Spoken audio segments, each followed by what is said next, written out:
Welcome to Storytime. This is from Phnom Penh in Cambodia. I would like to talk to you about this picture today.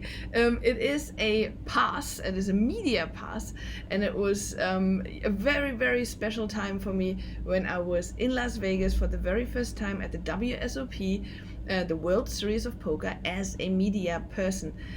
So that's the story I'm going to talk to you about, and also what I'm doing at the same time is I'm going to talk a little bit about my book Stripnet, because a lot of these stories from Vegas are in my book, and if you're interested in poker stories and specifically Vegas stories, I wrote my book Stripnet about exactly this. So you can, by the way, find that on Amazon.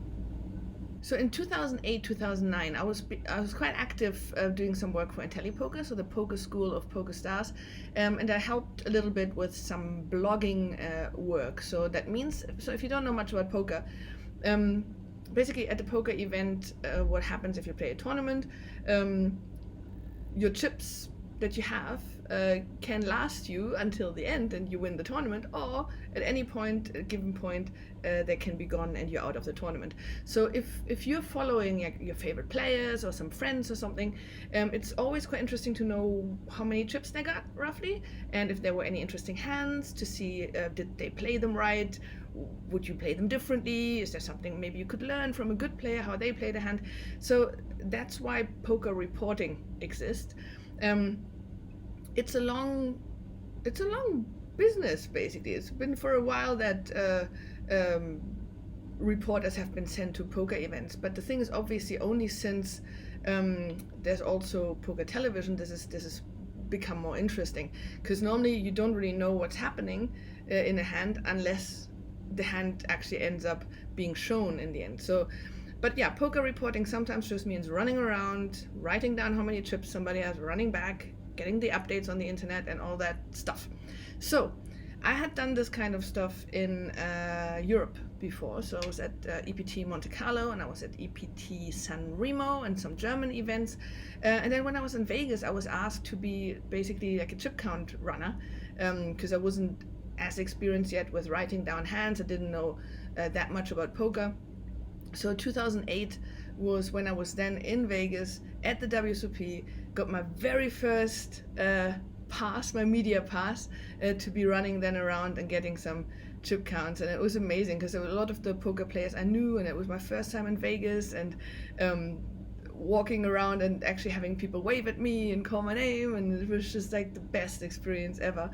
The only downside was from working there, because if you don't know Vegas that much, so it's like basically the strip where all the casinos are lined up along the strip, and the World Series of Poker is at the Rio Casino, which is a little off the strip.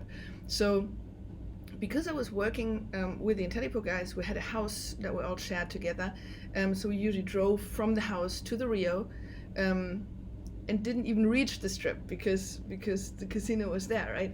So quite often we just went from the house to the Rio, did the reporting, went back home, slept next day, and it was my first time in Vegas, and I was this massive Vegas fan. I was just like, can we please just do a little detour on the strip, because I want to see all the casinos, you know?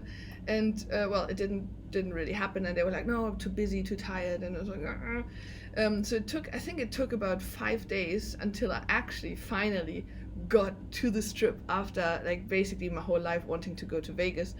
It was really an exercise in patience. I'm telling you, that was quite a rough one.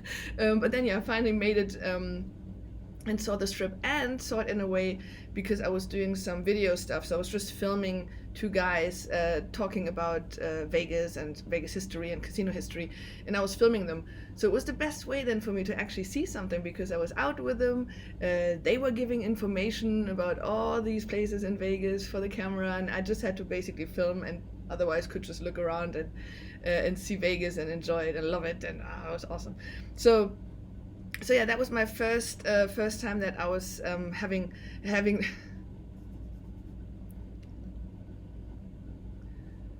yeah, so that was my first time that I had a pass like this in Vegas. I did have that 2 more times. I think the year after I was there again, and then this year. This year I was in Vegas as well, not for Teddy Poker this time, for a different outlet. But it looks like next year I'm again a media person, but for once again another outlet. So this stuff is quite exciting, and I love going to these events.